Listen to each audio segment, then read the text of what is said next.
Starting Tech News Weekly in 3, 2, 1.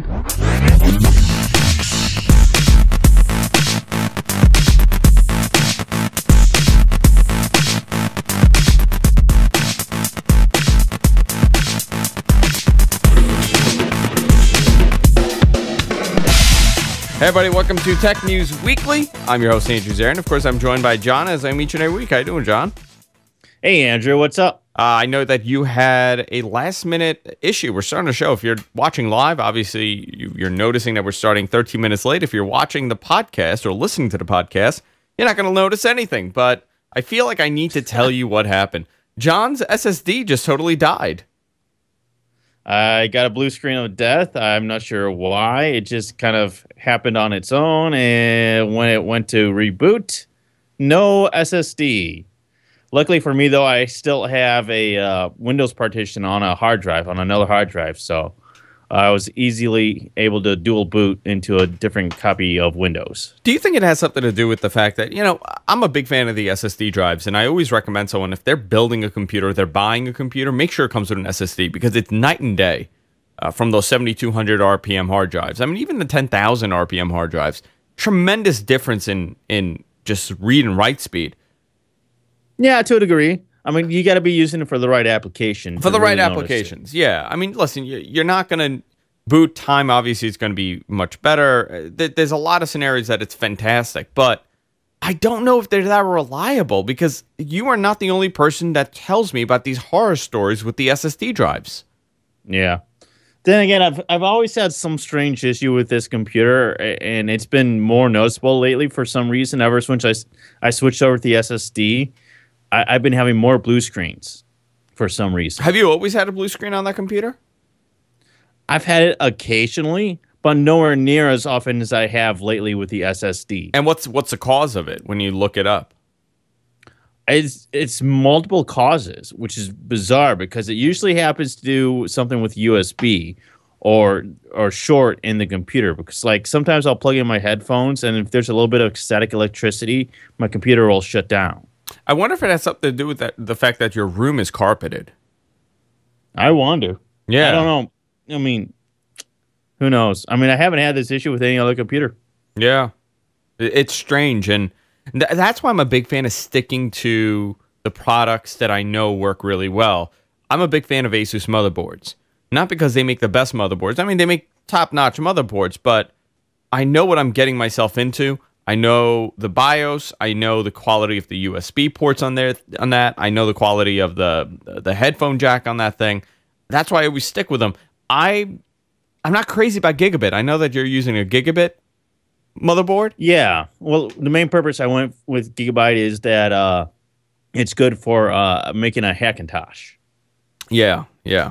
Which I originally was planning to do, but then I did it and I didn't really care for it. So Curtis in our chat room, Curtis B in our chat room says, if it's static, then try an anti-static mat. Yeah, I'm looking them up right now. Yeah, something good to look into. But enough with our problems, John. We could go on for weeks with our issues because mine are endless. Well, definitely yours. By the way, guys, I'm on a diet. If you're watching and you're saying, wow, Andrew, you look so slim, you look so healthy. I'm on a diet. I'm working out. Wow, Andrew, you look so slim. Oh, you look thank so you. Healthy. Oh, thank you so much, John. Thank you so much.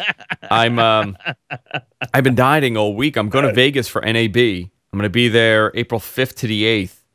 I'm also going for my 30th birthday, but it was kind of like a double trip we were doing, and just thought it was a fantastic idea to go to Vegas. You're such a liar. You're going to trade up on Jess. You're going to swap wives. That's what I'm going to go do. I'm gonna sell her in Vegas. I'm going to give her up at the roulette table and just go from there. So I'm trying to lose some weight to begin with, and I thought it was good motivation to kickstart this diet with the fact that I'm going away in a month. I'm down 9 pounds, and all I've done is cut dairy, cut bread, and cut anything fried. That's all I've cut, and I've been, working out, but not crazy. About 30 minutes a day, I'm doing like a small workout, nothing too much. But I'm noticing a difference. I feel better. I feel energized, and it's better for everybody when I feel better. It's also the beard. It could possibly be the beard. The reality is I'm starving myself, and I've never been more miserable. The booze and the pills, and that's what's feeding me right now. But John, let's talk about some tech. I'm excited about this. Apple CarPlay was announced this week. Formerly iOS in the car. Formerly iOS in the car. It's going to bring the iPhone experience, the iOS experience to the dash. Now, what does this mean for people? How does this going to work? From what I understand, and John, correct me if I'm wrong, please. You need an iPhone to get it to work. Mm-hmm. You need to connect it to the iPhone for it to work. Mm-hmm. If you don't have an iPhone, I guess it's going to default to whatever the stock navigation and entertainment system is, but this is actually pretty cool. I actually really like this. I know you watched some of the videos. Why don't you fill us in on what you noticed? I'll be completely honest. I don't think I was very impressed at all. I don't know what your feelings are on it, but I was watching and I'm like, I'm not terribly impressed. Yeah, it's an interface with buttons that you press, and it takes like 2 or 3 seconds for it to load, and then you finally access what you want. And it was slow. Yeah, it was definitely slow. It took a good 2 seconds for them to switch between certain applications. Basically, it connects to your phone. It reads all the data from your phone. So if you don't have an iPhone, you're out of luck, and it's got to be an iPhone 5 or newer in order for it to work. Right now, it's only on like luxury cars like the Mercedes. Yeah. So there were a couple of questions with this on the fact that it's technically being unveiled with in 2014 with the 2015 models. So Mercedes and Ferrari and Volvo will be the first ones to get it, and then it's going to be Jaguar, Hyundai, and Honda. Nissan and all the rest of these companies that we initially had seen with the unveil. You know, we got that big list of companies that were saying like we're going to be part of this. We don't know when they're going to get it. Probably 2015 to 2016, which is a awfully long time for technology. Yeah, if you think about it, it'll right? be out of date by then. Yeah, they're going to be tweaking it and doing all this stuff. But Mercedes put out a press release saying, "Hey, listen, we understand that not everybody's going to go buy a new car." So what we are looking to do is offer a add-on, a companion to your old Mercedes so we could integrate it. So they've already planned on ways to kind of piggyback off of the iOS experience. I think it's just going to be some sort of adapter that you connect to it, in between the device, or maybe it's just some sort of update. But I would love to see the other manufacturers also put this into place. I actually think this is a great way for why isn't Apple selling this device? Certain vehicles it'll work with them, and certain vehicles it won't. If you have an older car, if you have a car that's a year old, for example, and you got like me, I have a 2013 Infiniti FX. I would love this in my car. I'm probably not going to buy another car for another year or two when my lease expires. That's when I'm going to go and get a new car. So I would love a little adapter. I just connect it. I pay $100, whatever it is, and I'm able to have this in the car. Car technology is a funny thing. The way that both car tech moves independently from smartphone technology is completely different. I think they have different life cycles. I think they have different ways of achieving things, and I'm not sure that it's that great of a marriage in the sense that the two don't necessarily play ball with each other in a sense where you're going to have these car manufacturers creating cars, but then you're also going to have smartphone manufacturers creating new interfaces and whatnot. Yeah. And those cycles just never really quite match up. So in a way, it almost feels like the car is always going to be like a generation behind or something. Well, not even a generation behind, close to a decade behind in some vehicles. If you really think about it, when did Bluetooth music streaming get mainstream? Like 2005, 2007, 2008, I want to say. My Infiniti, 2008, I would think. My Infiniti just got it. I had an 09. It didn't have it. My 2013 has it. Yeah. Which is insane to think about it because it's such a simple thing to incorporate. It is. So the car manufacturers are really behind in the technology. And that's how it's always been. It's always been like that. Think of how long it took them to start standardizing navigation systems where it wasn't costing you an arm and a leg to get in the car. It's a racket if you really think about it, because it's not really costing them what they're, I mean, you know, it's an insane fee what they were costing people. But what's cool about this is that it's piggyback. What it looks like is not affected by the car company. It's affected by what Apple does. So Apple's going to be the one pushing the updates. Which is smart. But at the same time, I was expecting something a little bit more from Apple. Apple's always been about this beautiful interface, something a little bit flashy, something that's beautifully and visually well designed. And I didn't quite get that feeling from the demonstration that I watched. And I don't know if a big part of that was just a delay or the lag in it. There was lag. There was lag in it. Well, I know that, but I still expected to see something a little bit more flashier, I think. I think, and if there is that lag, then we're going to have a big problem, because to me, if there's a noticeable lag like we saw in that video, it's just not going to pan out well. Well, it really isn't. People don't want to sit there and hit a button, and then wait 2 seconds for something to show up. If you're driving, that's a problem. So let's think about this, okay? Think about all the other issues that may come into play.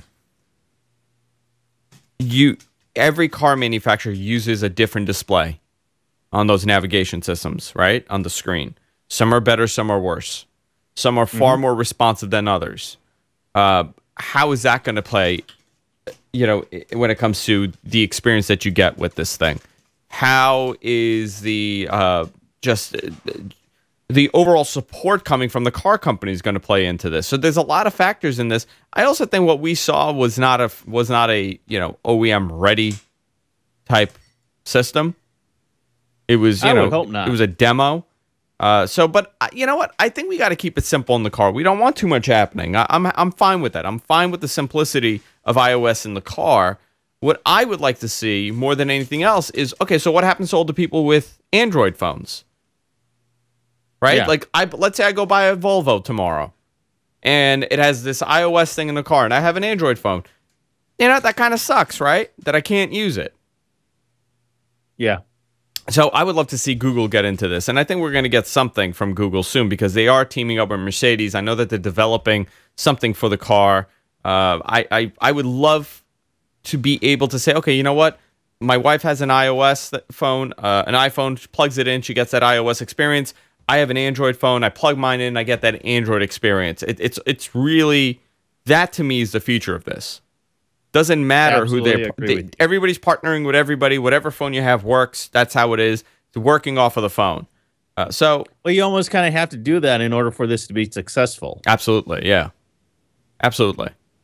And it doesn't really rely on the car companies, which is great, because we saw what happened with Ford last week. We were talking about Ford and Ford Sync. Yeah. Awful. The experience has been really bad. People have been complaining. Ford's approval rating has actually dropped because of Ford MyTouch. Imagine if Microsoft could have pushed those updates out, you know? Sure. It would have been a much better experience, because they're far more responsive with getting stuff done. The car companies, not so much. Nobody's been able to realize this dream yet of connecting your smartphone to your car yet. Yes. And I don't think Apple CarPlay does that either. I really don't. And you would have thought that out of anybody, if anybody was going to be able to make this successful and do it the way that it should be done, it would be Apple. Unfortunately, I'm not getting that sense. You know, there's a couple disconnects here. That's one of those weird disconnects that nobody has figured out, is how to incorporate the phone in the car. It's still a little... Yeah, it's almost archaic how we do it. I just didn't get that Apple feel. Like when you get an iPhone, it feels Apple. When you're using a Mac laptop, a MacBook, it feels Apple. When you're using Apple CarPlay, I don't really get that Apple feeling. Yeah, we'll see what happens. I'm curious on how this develops and where it goes from here. You know, Apple has a lot of things up their sleeve. Obviously, a new Apple TV, which will be coming down in the next couple months. I'm really excited to see what happens with that. I'm new to Apple TV. I'm still not crazy sold. I still prefer a Roku over an Apple TV.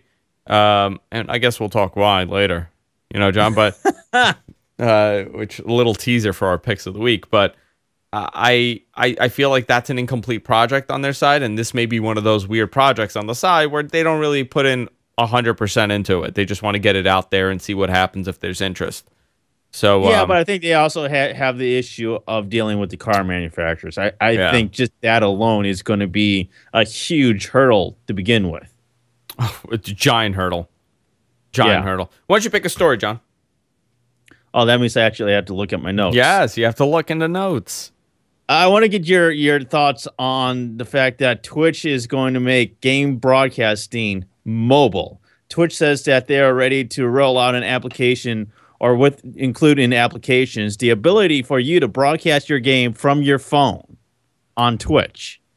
Yeah. So for example, you got this game. It's called Jetpack Joyride. I do. And maybe you want to use your phone to play it, but you also want to broadcast it and stream it to Twitch, like everybody likes to do is this gameplay to Twitch. Well, now you can supposedly do that from your phone using Twitch and applications that support Twitch. See, this is where I think this falls apart, is that a lot of people that play games on their phone are playing it in waiting rooms. They're playing it when they're out shopping and they're waiting for somebody, their spouse to finish buying whatever they're buying. They're not doing these 1-hour game sessions playing Jetpack Joyride. I mean, that's not happening. When I play, and I'm a big iOS gamer. Okay, I play all my gaming is now done on iOS on my iPad, and I'm playing one game right now. It's like a baseball game. It's like a home run baseball game. That's because you're ADD. I play it. But again, these games are not designed for long-term playing. They're designed for maybe 20 minutes. And to do a 20-minute stream doesn't make sense to me. See, I have two problems with this. The first is that the majority of people that play iOS games, in my opinion, are not the people that give a crap about streaming it to Twitch. Those are hardcore gamers, people that have PCs or consoles and do a lot of gaming. Those are the core audience for Twitch. And I don't think iOS games or just games in general on a smartphone are that audience. The second thing is battery life. That, to me, is going to be the biggest issue, is that you're not going to be able to sit there for very long, probably more than 20 minutes anyway, and stream something, especially on a 4G connection. You're not going to be able to stream something for 20 minutes and then be left with any amount of battery on your phone. There's a lot of issues with that. It's going to drain your battery. Oh, absolutely. Absolutely. And you know what? It's already a pain in the ass when I'm sitting there and I'm playing a game for the longest I've probably played a game on my iPad is like 40 minutes. But I take it, I put it down, I pause it, I talk to Jess, I'm watching something on TV. That is when I do this. I don't know, and I highly doubt anybody in our audience is playing long games on iOS. I mean, I can understand wanting to broadcast and stream live video from your phone. I can understand that. What I don't understand is gaming being streamed. I just don't see there being any sort of market or reason for it. I don't know if this is a gimmick or they're trying to test out the technology for something else, but it's going to be available on Android and iOS, obviously. It's going to include chat, audio capture, and the option to find streams with people playing similar games. The mobile tool essentially mirror what's available on PC and console. Even with how to drain your smartphone battery in 10 minutes. Yeah, and they have 10 million people that have installed the Twitch mobile app. So they're feeling that they could tap into that audience. I'm curious on how this is and how well it's going to work. I actually should try it because I'm a little curious on how well this thing is going to work. But with that said, as these devices get advanced and they get better battery life and they're faster and far better video graphics, you know what? Gaming on a mobile device is the future of gaming, obviously. Sure, but I think the majority of people that actually give a crap to stream their games to Twitch are not those people. You mean you don't want to watch me play Home Run Derby on my iPad? No. It's not. But, you're asking the wrong person here. I don't do iOS gaming as it is, so Ron Knights brings up something maybe interesting. I'm just out of touch. Ron says, do these companies actually do research to see if there's any consumer interest? I think they get funding for projects, and they take the funding and they put the project out, and if it doesn't work, it doesn't work. I think that's how a lot of these companies work. Let's go into another story. Yahoo will stop letting users log into its site with Google and Facebook accounts. So this is just another way that Yahoo's kind of separating itself. Yahoo also has closed over 38 of its little companies that it's purchased over the last year or two. If you saw that story. Marissa Myers has shut down 38 companies right now. So there's a lot of shifting happening in this company, but with your Yahoo ID, I guess you were able to use Facebook and Google. I've never done that. I've never used a third party to sign into Yahoo. Neither have I. The only thing I use Yahoo for is Flickr, obviously, and I have a Flickr account. So that, just a straight out Yahoo Flickr account. I've never really used other companies, so they're shutting down third-party usage. It is interesting how Yahoo's really pushing the last couple of years. Marissa Myers has been a very progressive CEO, and she's really trying to save this company. She is saving this company as far as I'm concerned. I give her a lot of credit. The difference that she's made over the past, I think, 18 months is dramatic. Because you would think 18 months ago, Yahoo was just kind of, it was there, but it really wasn't going anywhere. And now you see this kind of Yahoo that's trying to at least survive, trying to do something, trying to save itself, and kind of making some headway. Yeah, and she had a uphill battle. I mean, the press really beat her up. That she's a woman and she's young and she was pregnant, and they just were. It seems like a lot of people are looking for her to fail, but she's really she knows what she's doing. She really does, and I'm glad to see this company still kicking, because it was a dinosaur and was nearly extinct. Out of all the CEOs that they've had over the last she's 5 the best years, one. Yeah, hands down. Yeah, hands down. It's like the other CEOs weren't even trying. Yeah, they were just there to collect a paycheck, and that was it. Yeah. Let's talk about the Radio Shack announcement. Talking about companies shutting down.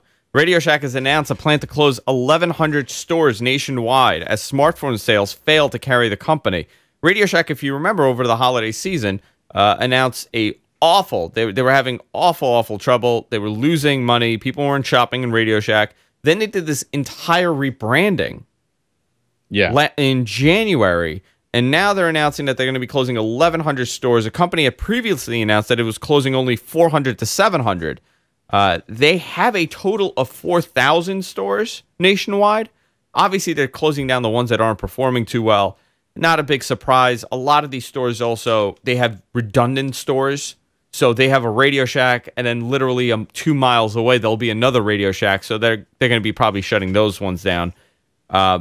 It is interesting the turn this company has made, because the Radio Shack was the place you went for pretty much any kind of component, any kind of cable, any kind of connector.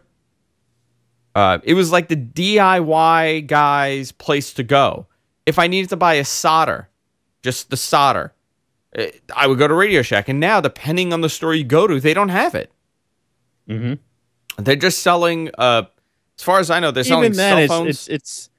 They for the stuff that you used to go to Radio Shack for, they charge too much money. Yeah, $18 for a 6-foot RCA audio cable. Are you kidding me? Yeah, and that's the other reputation that they got, that they were very overpriced. But there are still things that you could get in Radio Shack that you cannot get at Best Buy. A lot of the connectors, a lot of the crimpers, they still serve a purpose, but obviously they're not going to be making the bulk of their money from that. You can't buy a computer at Radio Shack. That's not happening. They don't have computers. They have an issue because the way that they were doing business, and their business in general, kind of took a turn for the worse when you had sites like Amazon and Monoprice come up, and they could offer these same things for so much cheaper. And Radio Shack really became one of those places where you only went there to get those components if you needed it right then and there. And now most people don't. And they kind of said, all right, well, we'll move into the smartphone world. We'll try our hands at selling smartphones. but it's one of those things where they do it half-assed. Yeah. And it just doesn't work if you're half-assing it. And this is the same case where you see Walmart doing this, you see Target doing this, and you see, what is it, like Sam's Club? They all have these little shops inside their stores that sell cell phones, but that's not really the bulk of their business. And where Radio Shack is going wrong is that they have not only their core business, but their smartphone business not doing well either. So they don't have anything going for them right now. I'm curious, and that's their problem. What do normal people go to Radio Shack for? Like, the normal person that walks in there, what are they buying? I could guarantee it's probably an HDMI cable. I have no idea. And that's what I would imagine. I could not tell you the last time I went to one. I have one down the block from me, so I'm always in there for like a last minute thing. And they've come in handy tons of times if I needed I'll give an example here. I have these amplifiers. I have these coax component amplifiers. It's a splitter that I got from Radio Shack for like $5. Thing is great. You know what? I walked in there, they had it, and I bought it. That's great, but that's not essentially who's buying, what people are buying in Radio Shack. So I'm curious where the bulk of their revenue comes from. Batteries, audio adapters, Ron Knight says. I'm sure cell phones, but it's just people buy this stuff online now.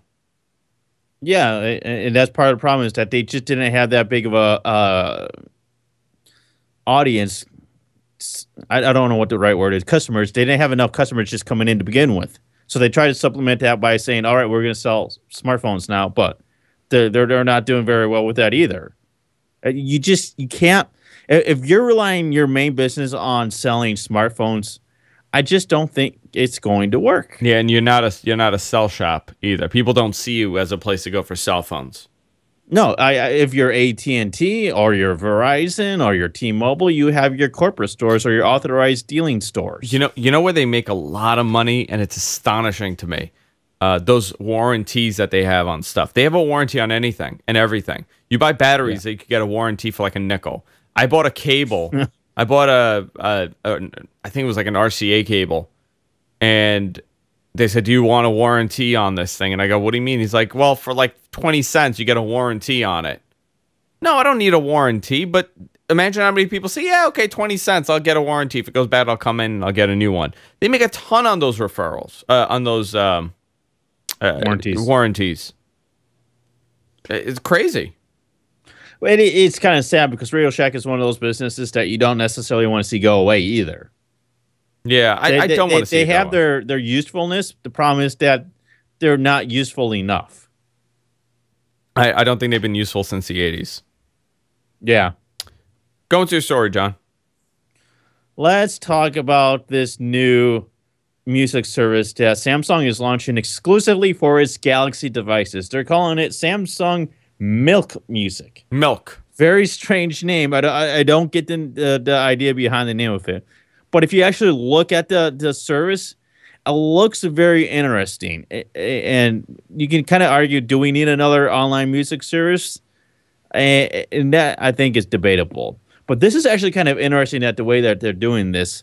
When you open it up, it's very much a different music service than what you get with Spotify, iTunes, radio, or any of the other ones. You can see right there, it comes up with a dialer interface that has 9 presets: electronic, country, spotlight, pop, etc. But it also has your own personalized favorites. So you can actually personalize that and create your own radio stations, which is very cool, which I think is something that kind of does lack in other applications such as Spotify. But then again, do we need another online music service? No, we don't. We really don't.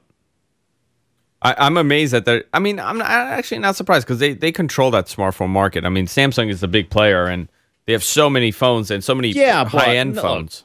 Look, this is an internet radio service that is only for Galaxy devices. Galaxy S3, S4, Note 2. Device, yeah, if it's not a Galaxy device, you're not going to have this music service, which I think is their biggest issue right there, is that you're not going to be able to have a successful music service, in my opinion, if you're branding it just for one service or market. If it's Galaxy-only devices, it's not going to work. I've never seen it work before. Yeah. Nokia's tried to do this.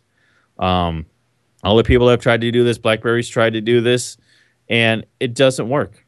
It just doesn't work with that narrow of a market. No, it doesn't when you just narrow it down to like a couple phones. But it is interesting that they're considering getting into that market. I'm surprised that with so many. I mean, there's Rdio, there's Groove Shark, there's Pandora. Slacker Radio, right? It's another one. There's Stitcher. There's so many radio services out there where do we need another one? Not really, but we'll see what happens with them. I like the application. I really do. I like the application. I hate the name, and I hate that it's for Galaxy devices only. Yeah. Now, John, I'm a big fan of coffee. As you know, because you talk to me all day while we're working, and I literally drink an entire pot of coffee, but I have a Keurig, and I absolutely love my Keurig. You don't like Keurig? No, the fact that you drink a whole pot of coffee. I do. All day, I'm just drinking coffee. That's day. Awful. All day. I'm actually switching to green tea. Actually, this is actually coffee, but it's a little bit of coffee. Look at that. You see it? Do you see it? Yeah, very little. And I drink it black, no milk. But Keurig 2.0 has DRM. This is insane. John, go into this because we were talking about coffee a couple weeks ago, actually. We were actually talking about those K-Cups, and a lot of people recently have discovered that you could get third-party cups, the K-Cups, that are not really licensed from Keurig. There was a patent that Keurig had that expired in 2012, so all these companies came out with their own versions that work with it. This is Keurig's way of kind of competing, but go into this because this is fascinating that they're DRMing coffee.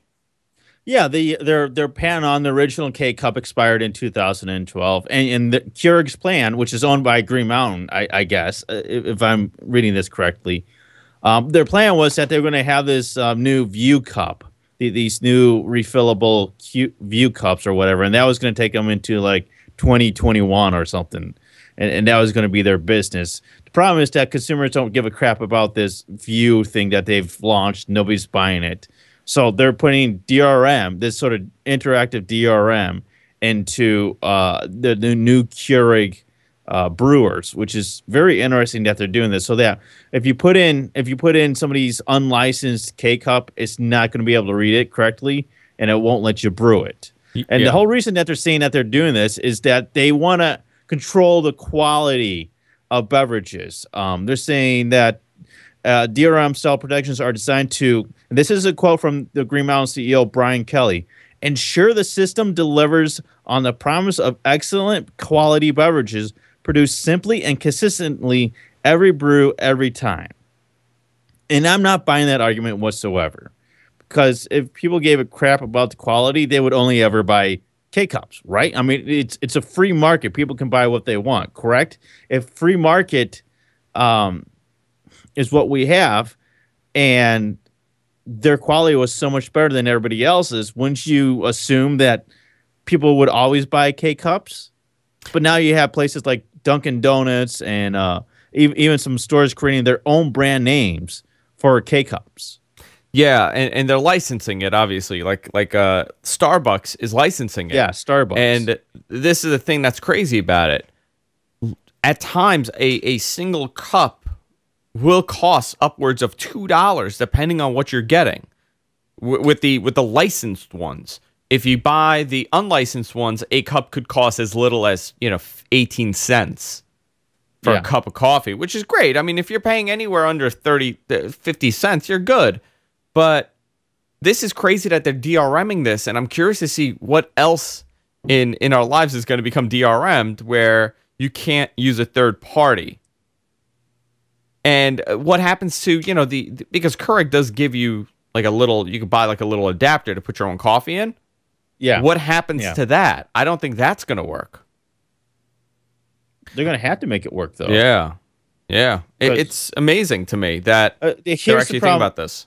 One of the things that I like about this is the fact that I don't think that people are going to be very aware of this. Instead, they're going to start buying all these K-Cups alternatives, and they're not going to work, and people are going to start wasting their money because they don't realize that these new Keurig brewers don't work with the unlicensed cups.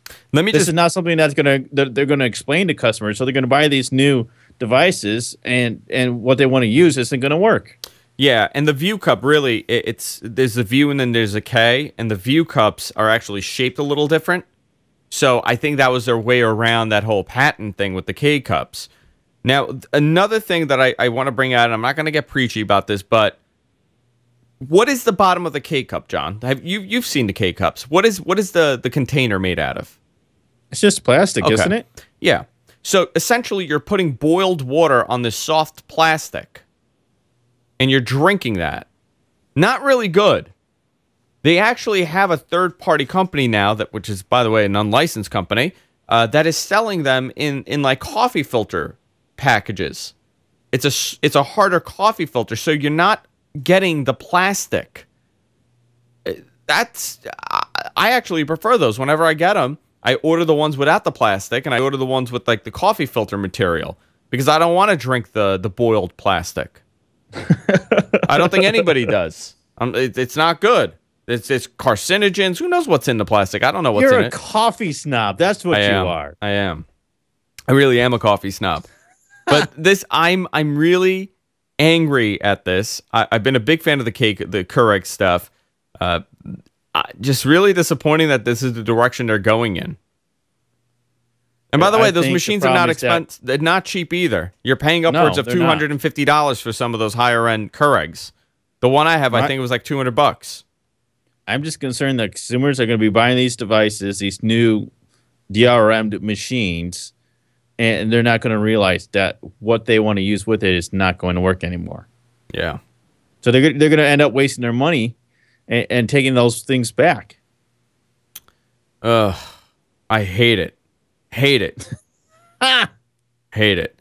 John, let's talk about... Snob. I am a coffee snob. Let's talk about the Roku announcement. Roku announced a $50 Apple TV Chromecast competitor, the streaming stick. Now, last year they did release a streaming stick, but it didn't work natively on every TV. It had, what is it? MLI? MIL? MHL? MHL. It worked on MHL TVs. Obviously, it was an HDMI port, but some TVs support MHL and some don't. It didn't work on a lot of them. MHL is a great idea. The fact is that most TVs just don't support it. Yeah.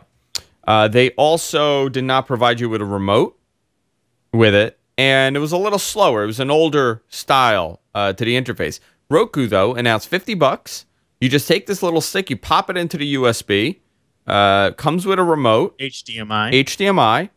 And you're getting all the Roku applications, 1,200 applications via Roku. I think this is great.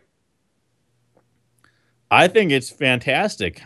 I spent 5 minutes trying to figure out what the difference between this streaming stick is and a Roku, the normal Roku, and I cannot figure it out.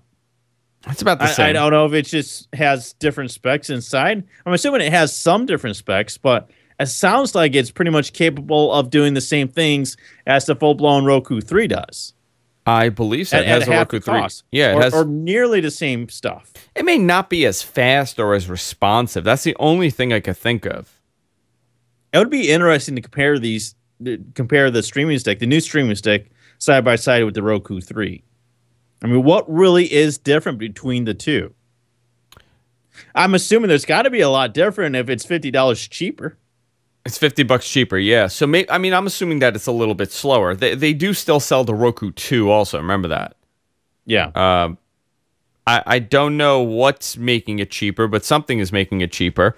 I'm a big fan of Roku. I still think it's the best platform out there because you're getting, all these applications. You're getting over 1,200 applications that you don't get with Apple TV. And Google TV is, nearly dead, but I'm trying to see a comparison. I can't find a comparison. You're actually right. Why is that? Does 1080p? I mean, it's everything that the other one does.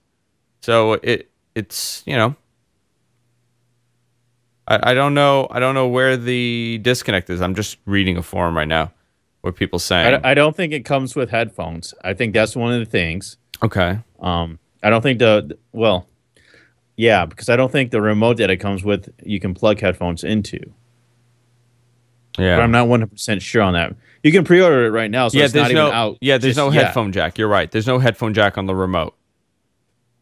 but I don't see that costing all that much money to begin with. So. The Roku 3 has a much faster processor, also motion controller remote, wireless headphones, Ethernet jack, micro SD slot. The Roku 3 is a higher spec product.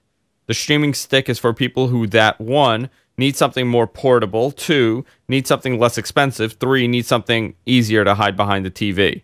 So it's a lower version, but when you're watching Netflix, do you really care? No. Actually, I think people prefer to hide behind the TV rather than having to run cables. You could technically kind of hide the Roku 3. It's not that big of a device to begin with. No, but most people just run cables everywhere. And is this powered via HDMI, or do you have to connect it to a power?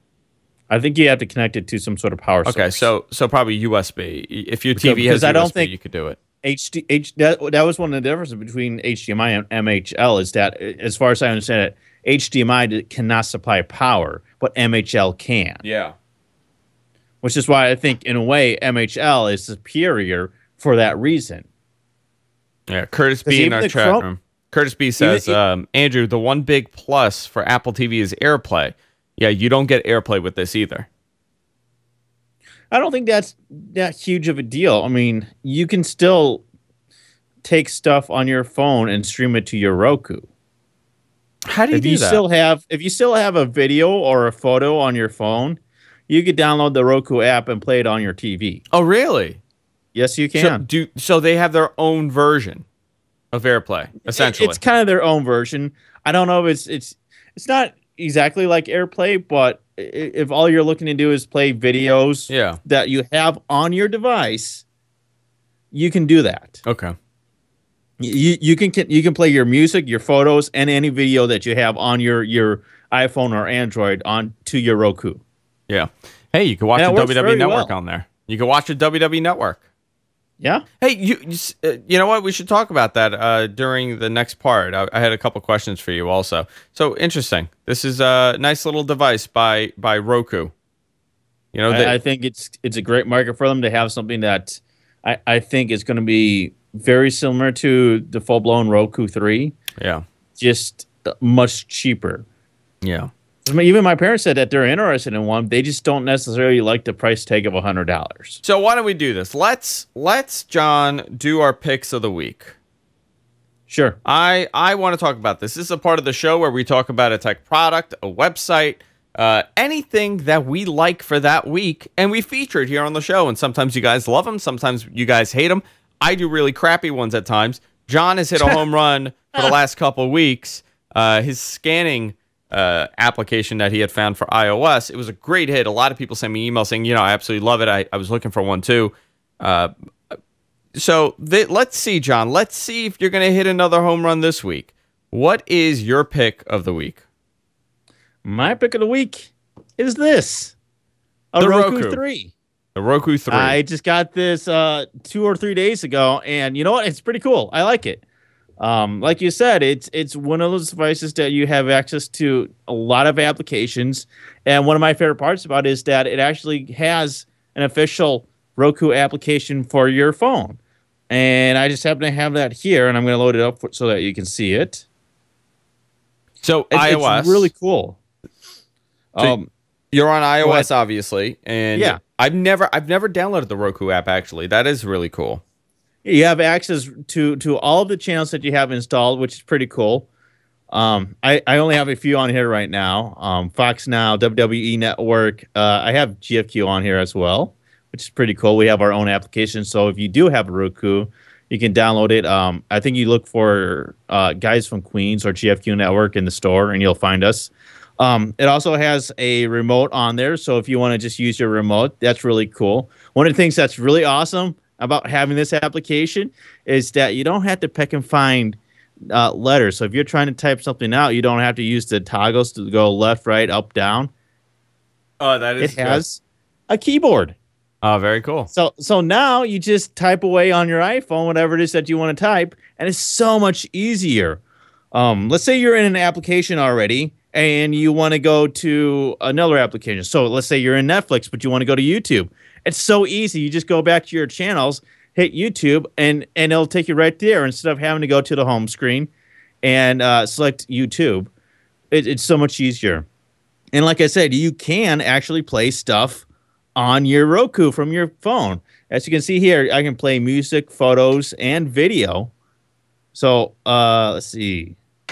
I do have some stuff on here. You know, It's when just you a talk lot about of when you talk personal about stuff. products that get such a positive review and they kind of rightfully so, I'm looking at the reviews for Roku and they have a 4.5 out of 5 review with over 13,000 reviews on the Roku website. That's astonishing for consumers to be that happy about a product. I don't know one person that has a Roku that dislikes it.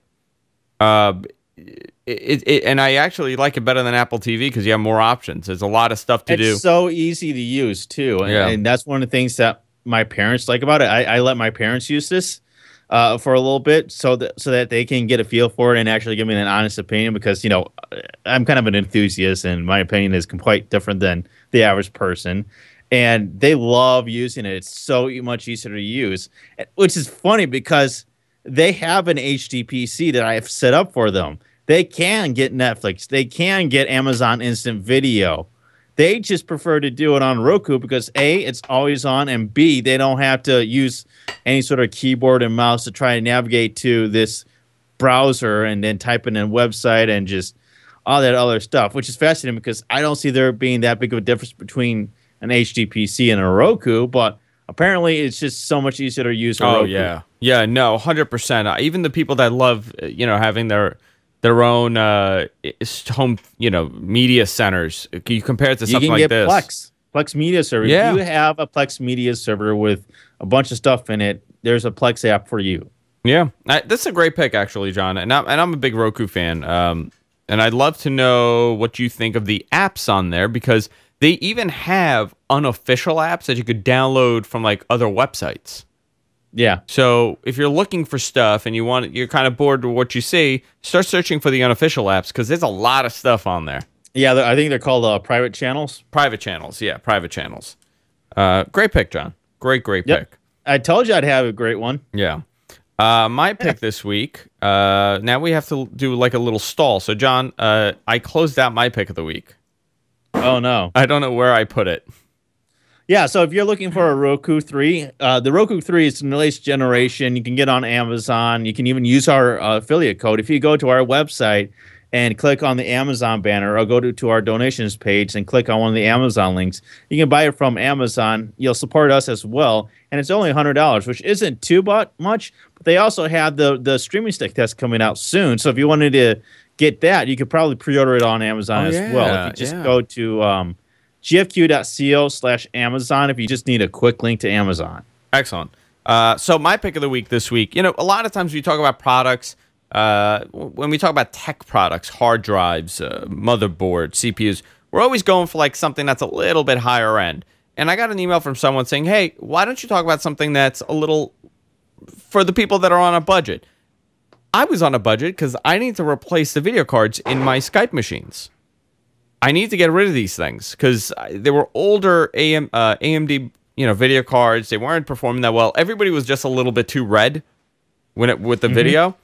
I found a video card and I absolutely love it. Now, a lot of people say this isn't good for gaming, and if you're looking for a gaming device, this isn't for gaming. If you're looking to do video, high def video, if you're looking for something that's pretty decent that does HDMI, this is my pick.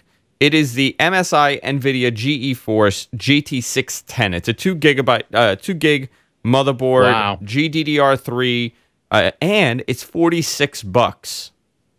It's a $46 video card. This is phenomenal. I replaced it on all the machines. I'm telling you, John, I'm seeing a difference in the quality. Now, the color saturation, everything that it does, yes, a lot of it has to do with the drivers, but that's why I got it, because the NVIDIA drivers are much better, in my opinion. Some may disagree, than the AMD drivers that are provided for their video cards. I'm a big NVIDIA fan. I've always used NVIDIA and it's always worked better, but $46 for a decent video card. That's awesome. And that is a very good video card for $46. Yeah. Yeah, I was so surprised at the price. And it's on sale right now on Amazon. That's why I got it. But the MSI NVIDIA GeForce GT610. Now, a lot of people are not crazy about MSI. I have no problems with this card. It works just as good as the EVGA cards or anything else that's on the market right now. This is a really well done video card. I'm a fan of it. So that's my budget video card. That's what I'm recommending people. I actually got one for my brother because he needed a new video card, and he says it works great. He plays WoW. He's a big WoW player, and he said the card works phenomenal. Cool. So that's my pick of the week. Remember, guys, you can go to our website, gfqnetwork.com. If you want to support the network, you could do so by helping us with our Amazon affiliate page. That's gfq.co/Amazon. You can support us there. John is on Twitter at Suncast. I'm at Andrew Zarian on Twitter.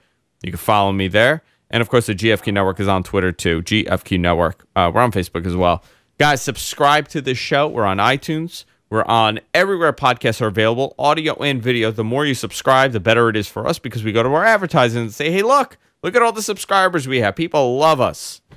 So please do that if you can. If you can't, I understand. If you don't like me, okay. All right, guys. We'll see you all next week on Tech News Weekly. Good night, everybody.